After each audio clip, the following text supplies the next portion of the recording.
Hello મિત્રો, સ્વાગત છે તમારું ફરીથી મારા નવા વ્લોગમાં.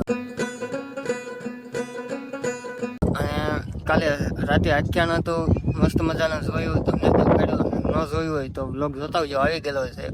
અને ડીજેના ઓર્ડર પછી ડીજેની હાલત કેવી હોય ને એ હું તમને દેખાડીશ. અને પણ અત્યારે જવું છે તલપાત્રી લેવા, કારણ કે જો વરસાદી વાતાવરણ છે, જો મસ્ત મજાનું. અને તો એને ઢાંકવું તો પડશે ને, નગર બદલી જાય. તો ચાલો હવે તલપાત્રી લેવા જઈએ.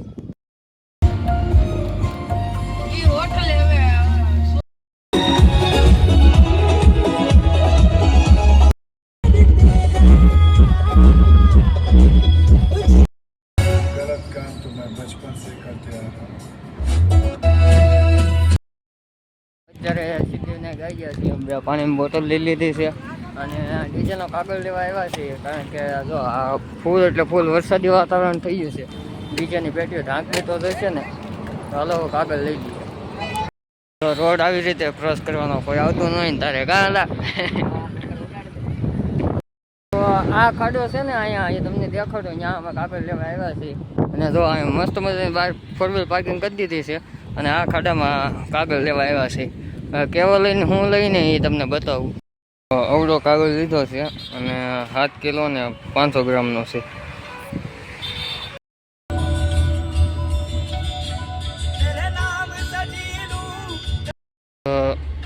અત્યારે આવી જાય છે પેટ્રોલ પંપે, પેટ્રોલ પૂરા અંદર બેઠા બેઠા પુરાઈ લેવાનું, બહાર નહીં ઉતરવાનું. इतने तेजस्वी लोग हैं हमारे पास.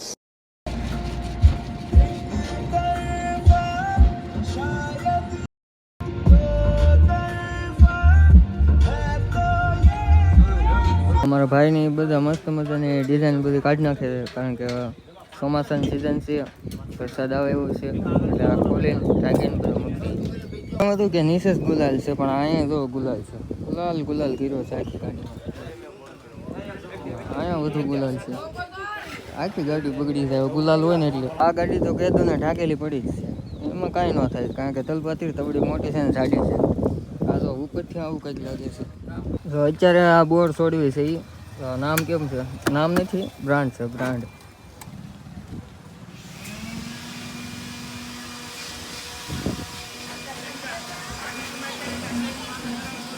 બોડીઓ કાઢી નાખી ને પછી આવી હાલત લાગે છે ડીજેની, એવું લાગે છે. અહીંથી બધી વસ્તુ કાઢી નાખી, એમ્પલી બેમ્પલી બધું. અને આ તો ગુલાલ કંઈ ઘણું તો સાફ કરી નાખ્યું છે, તો એટલે રહી ગયો છે. તો આમાં બધું ગુલાલ કરી નાખ્યો જનરેટરમાં. અહીંયા થોડોક ગુલાલ રહી ગયો છે, બાકી એ સાફ કરવું જોઈએ. પોતાનો ખોખો આમ લઈને જાય છે, એ અંદર મૂકી દેવાનું છે આઈસરમાં. એક શાર્પી લઈને આવ્યો છે. શાર્પી ગિફ્ટમાં આપી દીધી કા? તમારો બર્થડે હોય તો કહેજો, તમને પણ દેશું.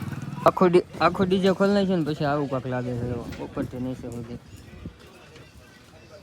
જો આ શાર્પીનું ખોખું છે, એમાં 2 શાર્પી માય છે. એવી રીતે કંઈક ઊંધી નાખી દેવાની.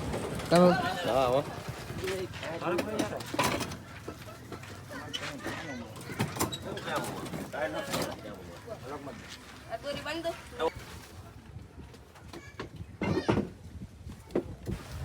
એક શાર્પીનું ખોખું અહીં મૂકી દીધું છે, 2 અહીંયા મૂકી દીધા છે. હવે જનરેટરને સફેદ કાગળથી ઢાંક્યું છે, પલ્લે નહીં ને. રમો કાંક કરે છે. રમા શું કરે છે? હા, પેટ્રોલ કાઢે છે. એટલે પેટ્રોલ શું, ડીઝલ આવે એમાં. જો જનરેટર આવી લીટર નાખી દીધું છે કાંઈક મસ્ત મજાનું. હવે ગાડી ઢાંકવાની છે. એટલો કાગળ અહીંથી તે ઠેર સુધી પાછળથી લંબાઈ દીધું છે. તો હવે જમવાનો સમય થઈ ગયો છે, તો ચાલો જમી લઈએ. તો અત્યારે જમવા બેસી ગયા છીએ. બટાકાનું શાક છે, ગોળા છે, પૂરી છે, અને રસ છે. તો ચાલો જમી લઈએ. ફાઇનલી મિત્રો, જો વરસાદ આવી ગયો, ઢાંકવાનું કામ તો તોય બાકી થઈ ગયું. આવી રીતે કંઈક નાખી છે. પેલા આ નાખી, હા, પછી આ એની ઉપર, આ એની ઉપર, આ બહુ ભાજવી છે. આ તો વરસાદ ચાલુ થઈ ગયો છે. જો ફાઇનલી મિત્રો બધું ઢાંકી દીધું છે. બતાવો વરસાદ એ ઘણી કાઢી સાલું બોલે વરસાદ આવવા માંડ્યો તો આ તો બધું પલ્લી ગયું તો ડીસીને કઈ થવા જ ન દીધું પેલા ખોલતા હતા પછી ત્યાં વરસાદ આવ્યો પછી ઢાંકવું પડ્યું માંડ બધું ઢાંકી ગયું તો આ બધું પલ્લી ગયું એટલે કાગળ જ પડ્યો બીજા કઈ નથી.